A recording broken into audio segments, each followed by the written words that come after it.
Welcome to the Coach Chris Oliver Show. I'm Chris Wells. Coach will join me in just a couple moments. Blue Raiders victorious on Saturday 35-17 over Bethel down in McKenzie, Tennessee. We'll talk to Coach about that win. This week, Lindsey Wilson hosts Georgetown in a top 10 battle at Blue Raiders Stadium. That's Saturday, 1:30 p.m. Central Time. We'll preview that one as well. Plus, we'll have our student athlete spotlight. Step away for a moment. We come back. Coach will be with me. This is the Coach Chris Oliver Show on the Lindsey Wilson Sports Network. You know, they always talk about the city on a hill, the beacon on a hill, and that's kind of how I felt Lindsey was. It's, you know, this very metropolitan college, really, when you look at the student body and how diverse it is, in the middle of this rural community. But it's certainly that school that is in the midst of that transformation to something way beyond what any of us could ever hope for or imagine a small college to become. Welcome back to the Coach Chris Oliver Show. Coach joins me now. Blue Raiders win on Saturday 35-17. Coach, looking back at the stats, you threw for over 300 yards, ran for over 150, and yet you and I talked after the game. We felt like we were a little off. Are we just spoiled? Well, I think yes. We've got high expectations for ourselves, and you look at our season offensively. That's the fewest points we've scored, and we've had some defensive scores and special team scores that obviously go into the points that you put on the scoreboard. But that's the fewest points we've scored this year.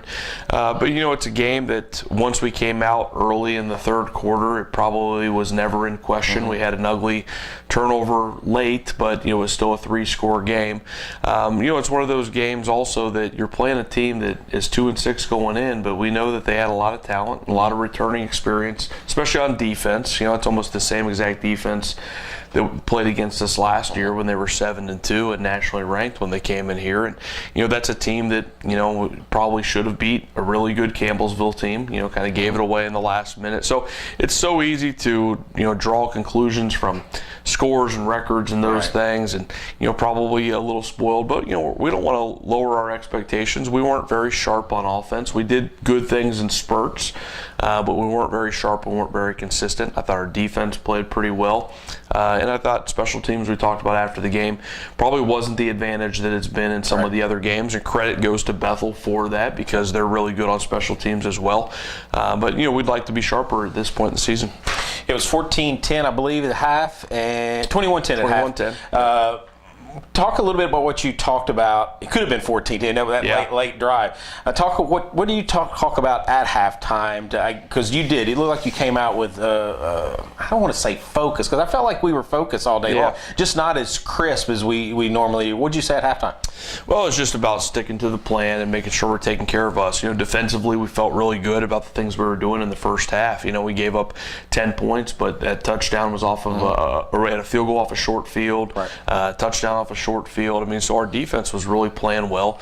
Offense, we felt like wasn't terribly sharp throughout the first quarter, but we had a really good finish there. On that 2-minute drill, we got the ball back and went right down the field and had a big touchdown. So felt like we had the momentum going into halftime. Maybe weren't as sharp for the complete 30 minutes as we would like to be, but felt like we were in a good spot. And if we came out and started the third quarter, well and we're focused, then we would be in good shape. And that proved to be true. So it was, we're not panic. We're up by 11 right there. We got the ball coming out, and we want to go out and play well. 5 takeaways on Saturday. I know that's a beautiful number if you're a Blue Raider fan. Your defense was, a couple of them came on Bethel drives, one in the end zone, one down around the 2 or 3 yard line, a big return for 55 yards by JT Lyon. And then you jumped on the ball a couple times when they coughed it up. It was an opportunistic defense on Saturday. Yeah, there was definitely one where it was a fumbled snap that was kind of self-inflicted for them, but we got on it. There's an opportunity, and sometimes you don't get on those balls. And then, the one on the last play of the game. But there were some others that were big. Those 2 in the red zone that you referenced were just huge as far as taking away some of the momentum that they had in those moments there in the second half. So certainly turnovers is the name of the game, and we got to do a better job protecting the football on offense. But our defense came through for us and made that an advantage for us on Saturday. Another big thing that the defense did, they had 6 3-and-outs on Saturday. And Yeah. you talked about that a couple weeks ago, where we struggled a little bit to get off the field.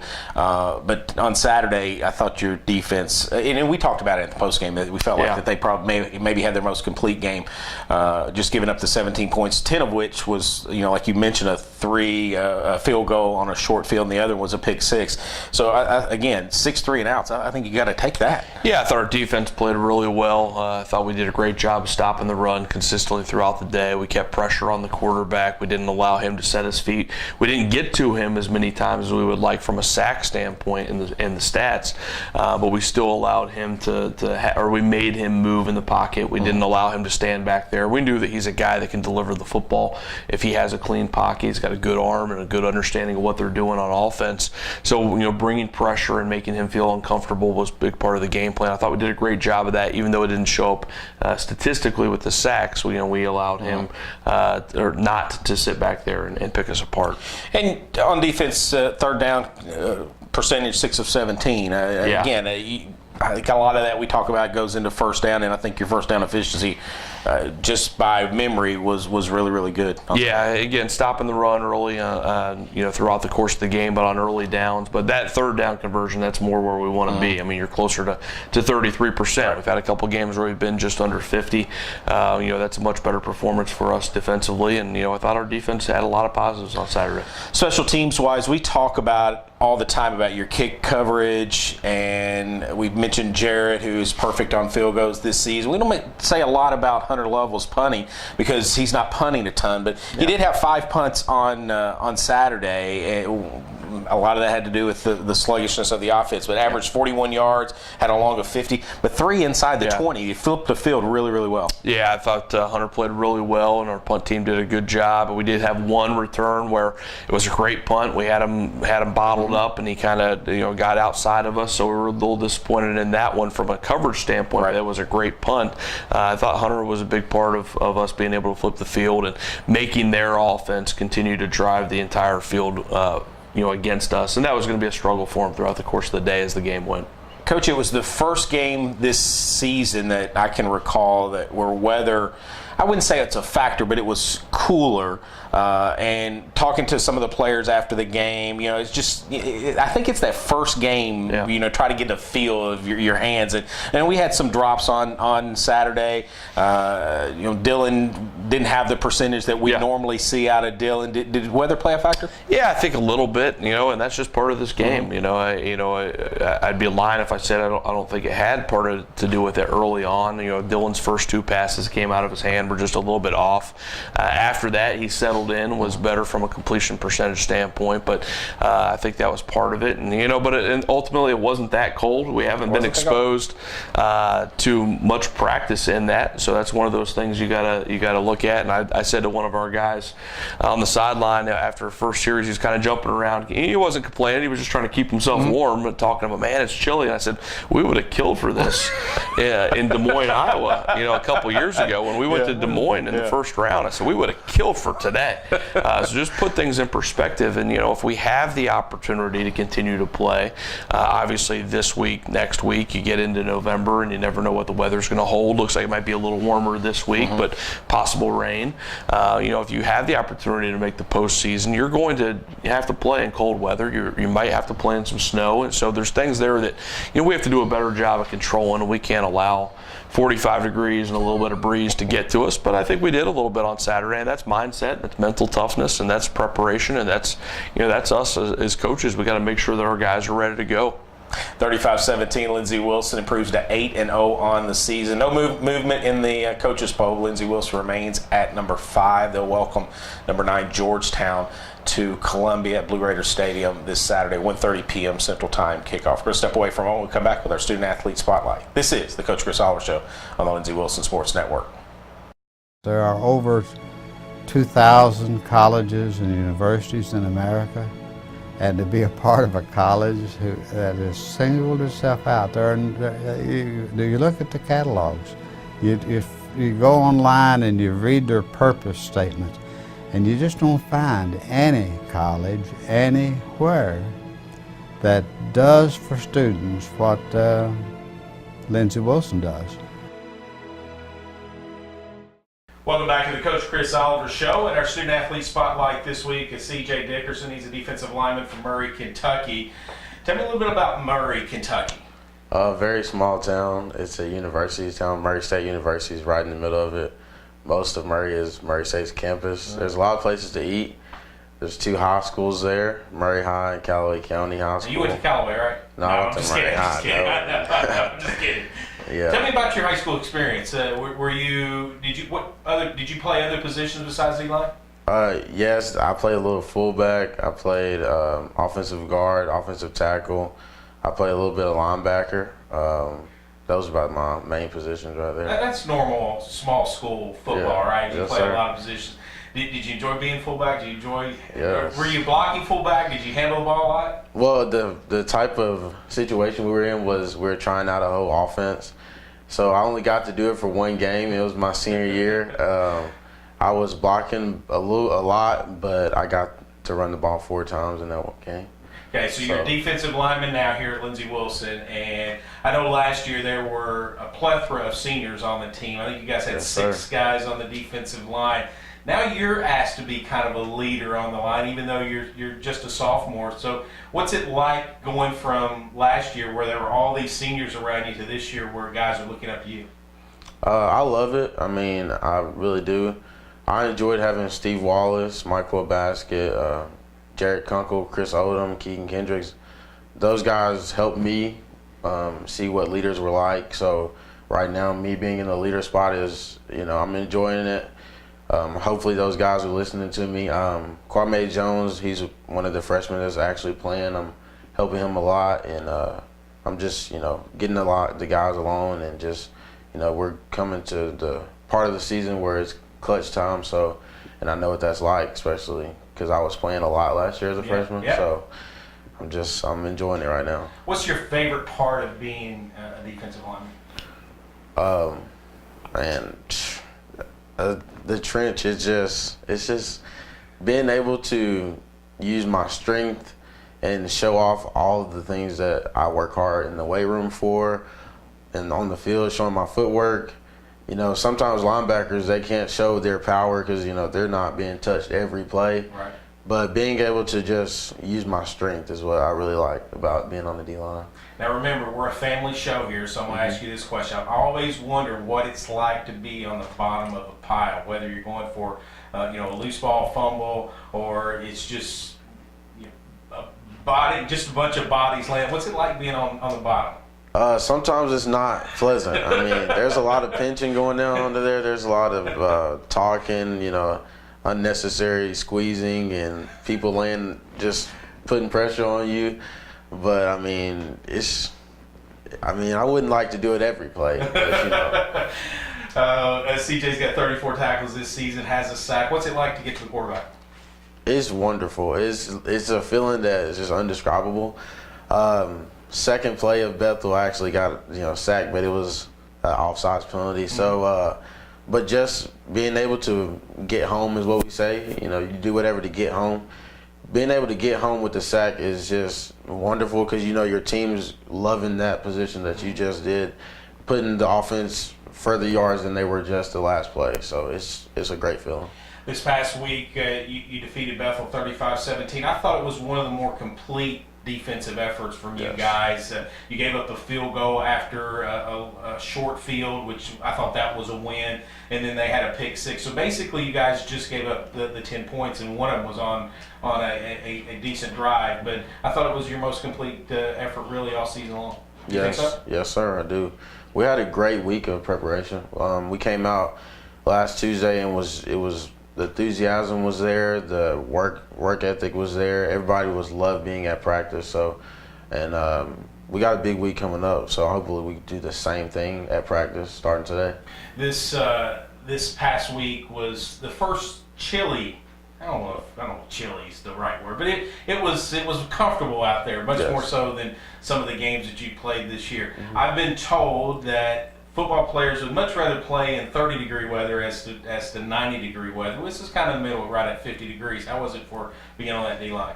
I love the cold. High school, I love playoff weather because it's really cold and I can just get going, and I feel like I don't get tired in the cold. So I love it out there. I loved Saturday's weather. It was, it was in between, like you said, but I mean, it was some guys, throw on layers and layers. I like to just keep my normal attire. I keep my sleeves I wear on my arms, skin showing. I like to feel the cold and everything. So What's some game day superstitions you have? What do you have to do when you come out of the locker room to be ready for a game? Me personally, I like to watch videos. I look up to Ray Lewis. He's a big time player. Aaron Donald. I love Aaron Donald. I try to mirror Aaron Donald. And walking out of Blue Raider Stadium, I touch the banners on the wall we have in our locker room before I leave the locker room, and I like to pray, help God take me out there, and do what I have to do. So. Final question, I'll let you get out of here. Been a great interview with CJ Dickerson from Murray, Kentucky, sophomore defensive lineman. One of the things that's very noticeable, well, you don't get to see it too often during game days, and that's because he has a helmet on, but he's got some nice locks going on right there. And for somebody who has struggled in that area for quite some time now, that is a nice do you got going on there. How much effort does it go to put that together? Not much. I tell a lot of people it's naturally curly like this. I do condition it a lot, and but I love my hair. It's one of my things that I've always had going for football. I had a mohawk for the longest, and then I just like to throw the blonde in there. I love it. Just love it. CJ, thanks for joining us. Thank you for having me. CJ Dickerson, the sophomore defensive lineman on the Lindsey Wilson football team. We're going to step away for a moment. We'll come back with Coach. This is the Coach Chris Oliver Show on the Lindsey Wilson Sports Network.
Welcome back to the Coach Chris Oliver Show. Coach rejoins me now. CJ Dickerson was just in here. Good hair. We talked a little bit about the hair. I'm follically challenged, so yeah. Just you keep sending me great interviews, great kids, and CJ's just another one of those guys. Yeah, he is, and he's still a young guy in our program. He's only been here a couple years, but he's developed into a leader and certainly a really consistent player for us. And had a great game on Saturday, but just the type of guy you want here. I know it's not like a broken record, but those are the reason we're picking those guys, and we want them on the show. And CJ's a great kid, and he works hard. He's getting it done in the classroom, and just really doing well, and all about what we are preaching as being Blue Raiders and what we're trying to recruit to, and he's living up to that. The defensive line was kind of a question mark coming into the season. We didn't know.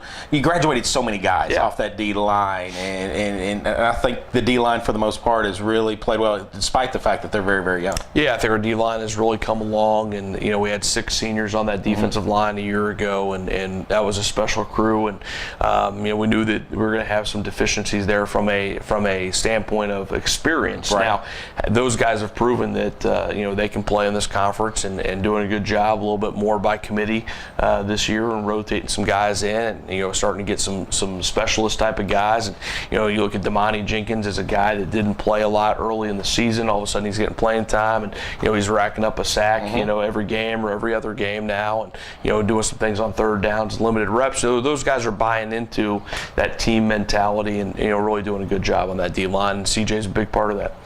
35-17, Lindsey Wilson won on Saturday over Bethel to improve to 8-0 on the season. Coach, let's go through our players of the week. Yeah, this week on defense it was CJ Dickerson. That's part of the reason why we picked him, and he played such a great game on Saturday. Was disruptive in the backfield, and getting again forcing the quarterback to move his feet. Just great in the run game. Played really well. On offense, we didn't hand out player of the week this week, and it's something where maybe we're a little bit spoiled, but we got to be more consistent. We feel like you have a game where your quarterback throws for 300 yards and 4 touchdowns. You have a running back have 100 yards. You have a tight end who has 94 yards and 2 touchdowns. And I kind of pulled those 3 guys aside on Sunday and said, you guys did a lot of great things, but there's a reason why we didn't pick you for player of the week. And we just got to be more consistent as an offense, not just those 3 guys, but as an offense. The same goes for the offensive line this week. So we've got to keep on coming, keep getting better. Special teams this week, Hunter Lovell on the punting, like you said, 5 punts for 41 yards and 3 inside the 20. Did a great job. Prep offense, we had 3 quarterbacks on the prep offense. They did a great job simulating the quarterback for Bethel. That's Andrew Hughes, Cameron Evans, and Shamar Bryant, and then Tanner Wells at tight end as well.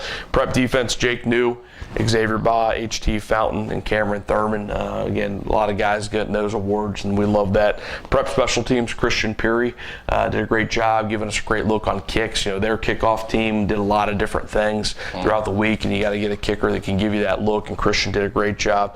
Big hits this week. Isaac Aguero had one early in the game, came down and played a screen towards our sideline, was a big hit. And then Tony Brackens had one late in the game, kind of on a quarterback lead where he took on a blocker. Big plays, we had a number of them, but JT Lyons' interception, Cortez Henderson's interception, those were 2 that stuck out.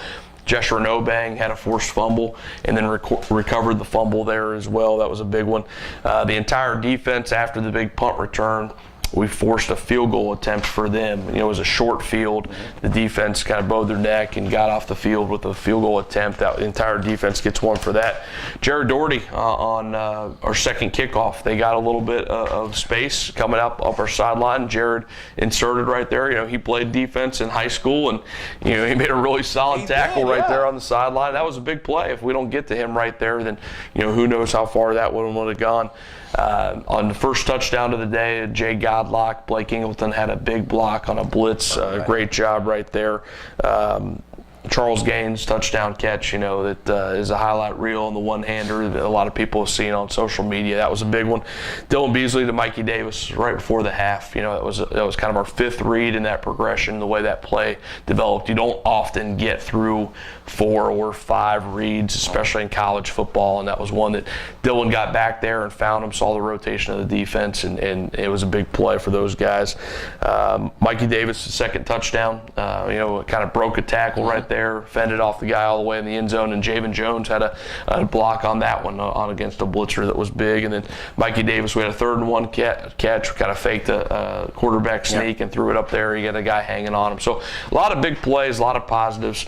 We just got to be more consistent in a lot of ways, and even though it's November, we got to still continue to focus on us and getting better. 35-17, Lindsey Wilson defeats Bethel on Saturday to improve to 8-0 on the season. Unbeaten Georgetown comes to town this Saturday. And Coach, Bob and I talked about it in the pregame. Maybe Bethel was quote unquote, and I'm not a real big fan of this terminology, but could be considered a trap game. You're looking at a 2-6 team, and you've got number 9 coming into your house the following week. Well, if it was a trap game, and I'm not convinced it was, but if it was, then that's behind you now, and you're fully have your eyes set on a top 10 team, Georgetown, coming off of a big double overtime win at Campbellsville on Saturday. How's the mental state of your guys? You said last week that you felt like you had a pretty good practice. How's it going this week?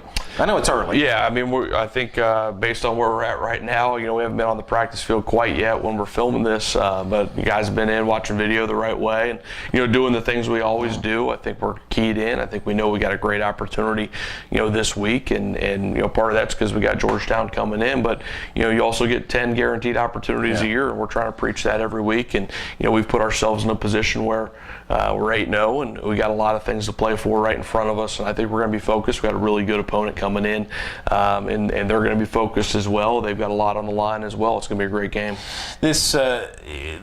We talked about it you and I, not on the show, but here a while back, maybe 2 weeks ago, that there were so many unbeaten teams remaining in the poll in the NAI that this late in the season you don't see too many of them, and now they're starting to whittle out, and one of those somebody's going to walk off the field on Saturday with their first loss of the season. Do you talk about the records? Do you talk about what do you talk about when you have a big game like this coming up with your guys? Or is it just about personnel and schemes and things of that nature? Well, we're always trying to talk about what our opponent does well, what their deficiencies are, and all those things that go into scouting. But, we always talk about, at the end of the day, we only can control us. We can control how we prepare for them, but we can't control what they do. So we need to make sure that everything that we have control over is completely 100% as good as it can be. So that's a lot of things go into that during the week, from the lifting sessions to treatment and training room, to obviously practice, to film study, to academics, all those things that go into that. So that doesn't really change just because it's a big game. I think it's a situation where you don't really need to play up games like this, with your guys. Guys sign on, they work hard all year, they know what they're getting into. No one's going to need to be fired up to go out and play well on this Saturday for either team. Everyone knows what's on the line. So ultimately it's about going out and executing and making sure that you don't put too much stock in a big game. Yeah, it's a big game. Yeah, you want to go out and perform well, but if you allow the moment to get bigger than what your preparation is and just your execution, then sometimes that can work against you. So our guys all know it's a big game, just like theirs do, and it's going to come down to who executes better. That's Georgetown on Saturday, live from Blue Raiders Stadium. There we go. We got bigger sports that are on my mind because we're getting ready to play basketball. So Blue Raiders Stadium on Saturday, 1:30 p.m. Central Time kickoff. We'll have the coverage right here on the Lindsey Wilson Sports Network beginning at 12:45 p.m. with our pregame show getting ready set for kickoff. That'll do this week's Coach Chris Oliver Show. I want to thank CJ Dickerson for joining us in our Student Athlete Spotlight. Of course, Coach, until Saturday, I'm Chris Wells. This has been the Coach Chris Oliver Show on the Lindsey Wilson Sports Network.